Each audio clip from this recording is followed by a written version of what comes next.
राख्नलाई सुखले।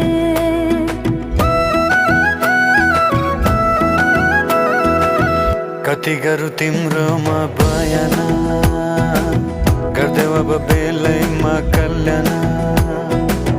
कति गर्छौ बयान मुखले, आँट गरेर राख्नलाई सुखले।